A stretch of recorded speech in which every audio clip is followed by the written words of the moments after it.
Hey creative, today's episode is really special to me. It's for you if you are feeling like you are in a moment of transition. I've been writing about this in my Substack and in other areas, and I thought I would go ahead and address it on the podcast.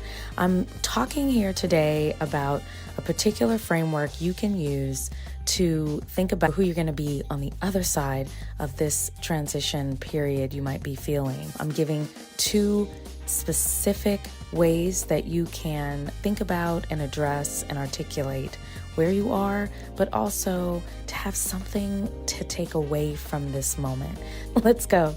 Welcome to the Vision Builders Podcast.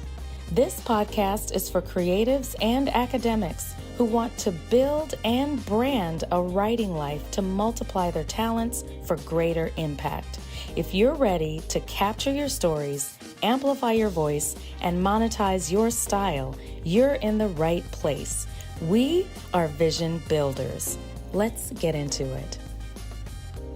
Okay, so for this episode of the podcast, I really want to talk about the one word that is kind of sitting in my spirit, and that one word is transitions. I just want to share with you just a framework that might help you to think about what these changes mean, what they can do, and how you can face them with a little bit of power and hope and healing so that our brains can calm down. So when you're in transition, it's this feeling that something is changing or something has changed. Sometimes it's a sudden thing. Sometimes it's a thing that happened over a period of time that you're now acknowledging. And so now what? That thing is happening and you're in this period that feels like, you're not quite in the event itself, inside of the change itself. You're kind of not quite past the change. You haven't really figured out what's next and how to deal with it, whatever. It just feels like you're in the middle. You're in a gap. You're in a midpoint. And we call that a liminal space, right? We call it liminal because it is that in-between space. It's not solid. And it's definitely not someplace you just want to stay, right? Mostly because you don't know what's happening moment to moment when you're in a liminal space. It feels like you're occupying a space that is being permeated by the change part, the stuff that happened or is happening. It just feels like that's just coming through there and going out. You don't know how to feel sometimes. And sometimes you feel like you're out of on the other side of it, but you kind of feel like you slide back in. And it's like, it's emotional in all the good and or bad ways that you feel when things are not solid. And so one of the most important things, I think, is to articulate that, right? Like to actually acknowledge, this is where I am. I'm in a space that's liminal. I'm in a space that feels like it's a gap. It's in between what has happened and what's going to happen. It's a space in between, and I am not staying here, but I know that I'm supposed to do something in this space. I have to do something in this space if I'm going to make it to the other side. But the reality is, in this space, something gets decided about that change. Something gets decided, and is this going to be a crisis? Or is this going to be a space that becomes powerful for me? A space that becomes not just a liminal gap, but a space where I begin to decide who I need to be to get out of this space, but also who I need to be on the other side of this space. It's all about the next steps you want to take, right? It's all about the next steps. What am I going to do next? How do I get through this? That liminal space is where you will decide, am I in a state of crisis? Am I in a state where change has taken over my life in such a fundamental way and I can't see myself out of it, so that now I am in a state of crisis and everything is falling apart, so to speak. And that doesn't mean just like emotionally, but like it's impacting my life. It's impacting my relationships. It's impacting my ability to make a gainful living. It's impacting my ability to care about other people. Like, that's a crisis. Because this right here, this time period, this context that we're in, just in the world, but also the world, while the world's going on, our lives are also, like, the trickle down is real. You know, chaos at the top, change at the top, however you want to characterize it, at the top of wherever you are seated, anything that's going on at the top, you know, things roll downhill, right?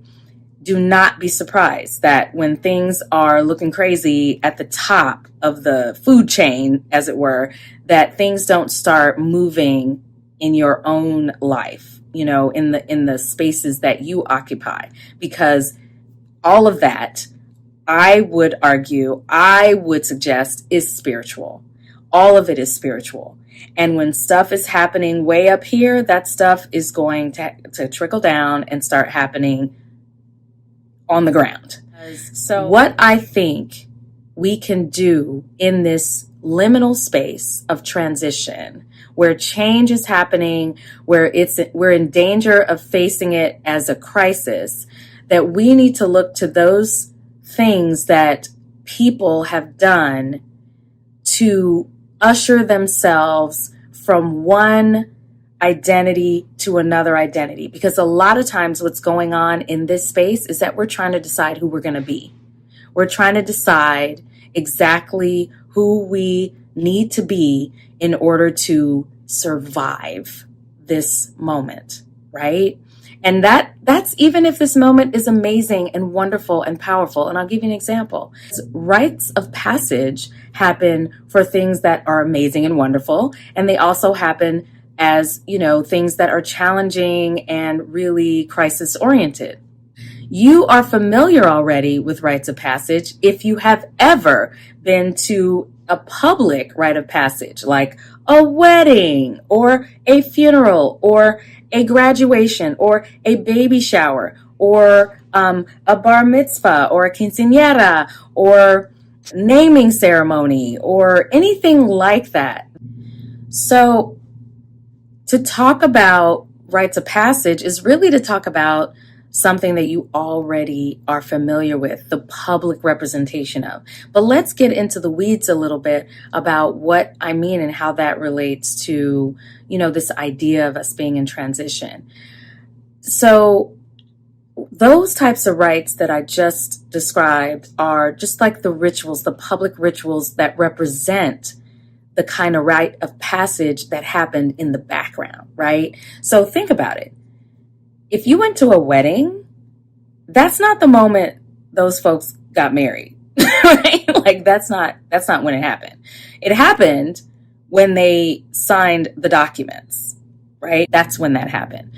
At a graduation, the whole ceremonial thing that you see, that's not the moment that graduation happened. The moment the graduation happens that's all about the background. That's all about the courses that were completed. That's all about the work that was done up to that point. What you're seeing is the celebration, the public representation of the rite of passage, the actual experience that a person already went through. So you get to participate in that experience because guess what? That ritual that you're sitting in the stands to see or in the pew or in the chairs and wherever you are on whatever island with the linens blowing in the wind and everybody waiting for this or that kiss or this or that, whatever to happen. That moment right there, that moment is the moment where those folks are exiting transition. That's the moment where those folks were in that liminal space and they are now making a public declaration of who they have become. So, what do I mean? When you walk across that stage, if you decide to, right? Because the graduation is happening with or without the stage, right? When you walk across that stage. You are declaring to yourself and to those who are in the audience and on that stage that you are acknowledging a new identity as someone who holds that degree and level of skill or program or whatever, right? The same thing goes for, a quinceañera, a bar mitzvah, bat mitzvah, any of these types of markings where it's like, oh, it's a sweet 16, it's a birthday party. But what's really, really important about those really large cultural birthday parties like quinceañeras and bar mitzvahs is that they had a program behind that. Like there is an acknowledgement that happens that goes beyond them waking up on that day that is their birthday. There was a whole plan and program for that. There are certain things that happened prior to that event, right? There has been study. There has been acknowledgement, spiritual, social, etc. There has been planning. There have been family conversations. So when we say, they went through a process and they had a rite of passage, now we're talking about creating an identity that is different from the one they had. Now, you might think, why am I creating a new identity when the change happened to me or it felt like I made that change, et cetera, et cetera? Because the idea is you're growing into someone else. When something so fundamental changes in your life, you're now a caregiver. You are now a parent. You have had an incredible, deep-seated loss. You have transitioned into an entirely different, work situation. You have stepped out into an entirely different set of skills, etc. in the season. Whatever that change is or impact that has fundamentally altered how you operate and has caused positive or negative stress in your life where you feel like you're in a gap, you're in a liminal space, you're in a transition that is demanding something different from you emotionally, physically, psychologically. Baby, you are in a transition space that really needs an articulation and really probably needs you to grab hold of the rite of passage that you are experiencing.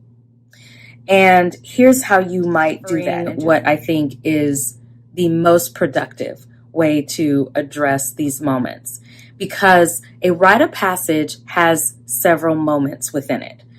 One is a birth.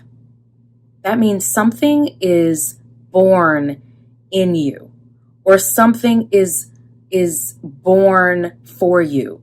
You are birthing something. That's one moment in a rite of passage, right? You're going through. Another part of that cycle of a rite of passage is death.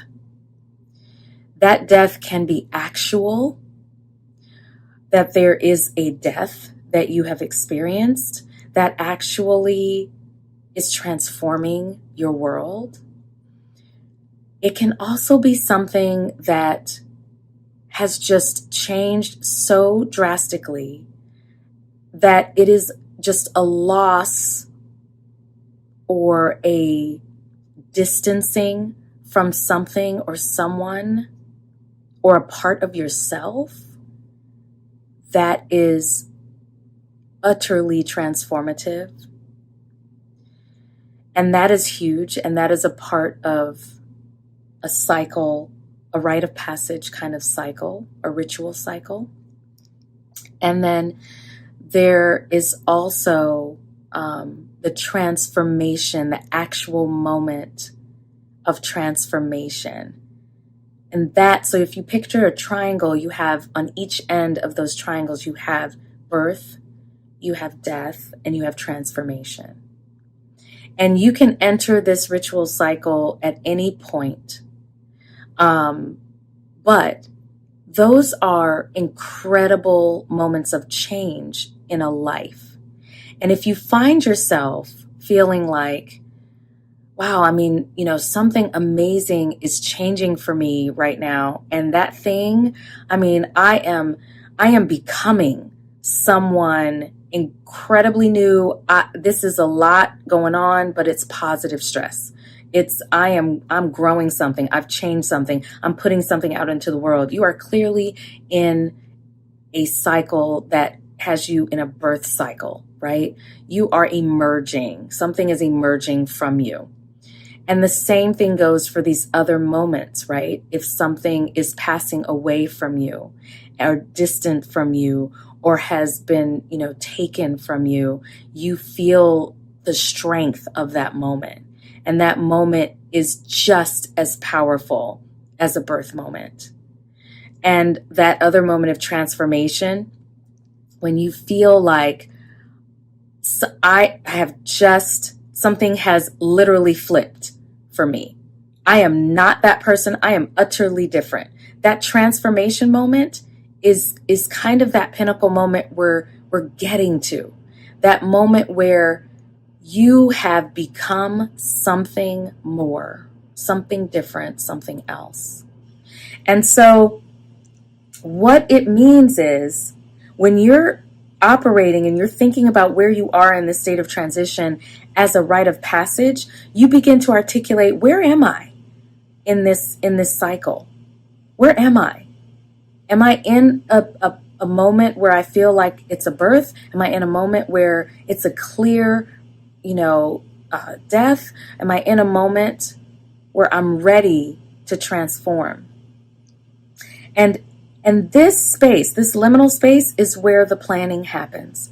Because once you're able to articulate that, then you can begin to make decisions. Remember I said that transition is a moment where decisions get made. Whether that's a birth moment or a death moment, decisions are getting made about who you want to be and what you want to do next. And so what you can do in this moment, because a lot of times we feel overwhelmed, we might feel powerless, we might feel confused. All of those things are valid, right?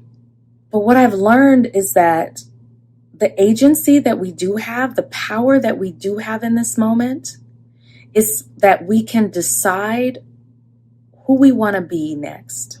We can decide exactly who I need to be in order to face what is waiting for me in this season. And that I want to begin to shape who that person is. So right now, as you decide, or as you have said to yourself, oh, I'm definitely in this particular part of this moment, decide, write down, take a couple minutes, and even pause. So take a moment right now, just on a piece of paper, or if you're driving, just take a pause for a minute, just pause this message and think for a second about who you need to be in this season. What are the characteristics that you think you're going to need to carry with you in this season? Are you going to have a measure of fortitude? Are you going to have a hopefulness? Are you going to have to carry with you a new kind of diligence, a new kind of determination? Are you going to need more discipline? Are you going to need more focus? What are you going to need to carry with you in this moment as you transition out of this liminal space, as you exit this transition that you're in and move into your next season? And the other thing I want you to think about that's super important for how we manage our emotions and our mindset and even our physical health, because stress will take your body through. But that other thing to think about is, what can I build? What can I create? What can I present to the world? What is the public thing that I can do in order to mark this moment, in order to create something from this moment that is meaningful and that helps to acknowledge that I had a major change in my context, my situation, and I need a way to acknowledge that change and to build something beyond it. So I want you to pause and I want you to actually think about that. What can I create to acknowledge the birth of this thing, whatever this thing is that I'm birthing or that has been birthed in me? How do I mark that thing? How do I create something that endures, that shows me, that I can point to, that I can remember, that is even ceremonial for me? Maybe it's something that I need to build or create that acknowledges the loss, what is taken from me, what I have let go of. That requires something to be built, created, or ceremonious as well. Remember, these are similarly overwhelming, similarly wrought with change and emotion and all the things that create those feelings in our bellies, right? So that's what I want you to think about in this moment. And I would love to hear, like, what are you thinking about transitions right now? What are you dealing with right now that makes you feel like you are in one of these spaces?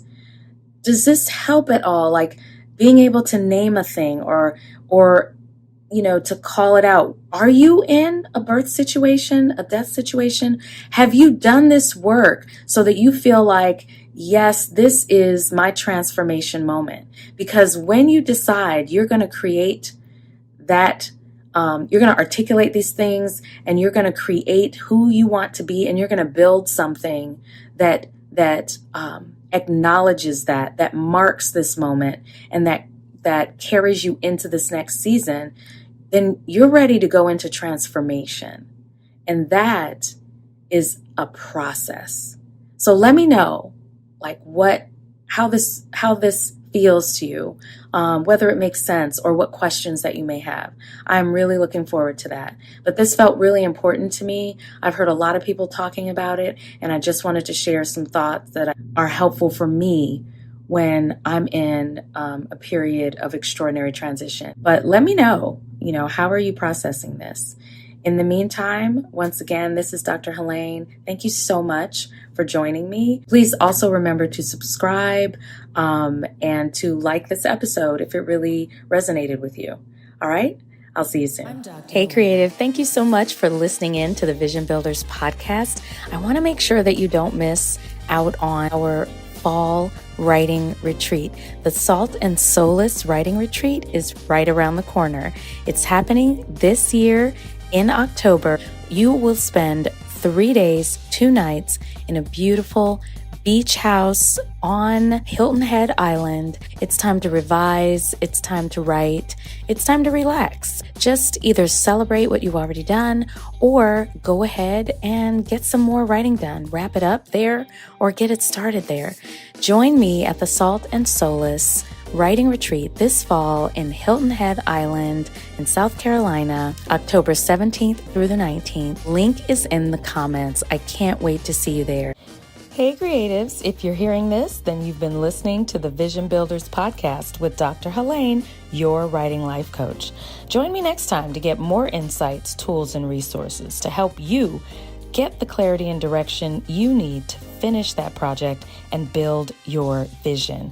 If you enjoyed this episode, please leave me a review on Apple Podcasts and Spotify. Y'all know how this works. And share. Let somebody else know what you are learning in this podcast. All right. Now, let me know what topics you might want to hear about in future episodes by dropping an idea in the comments. I can't wait to hear, and I definitely love to talk. So, with that, I will sign off. Bye.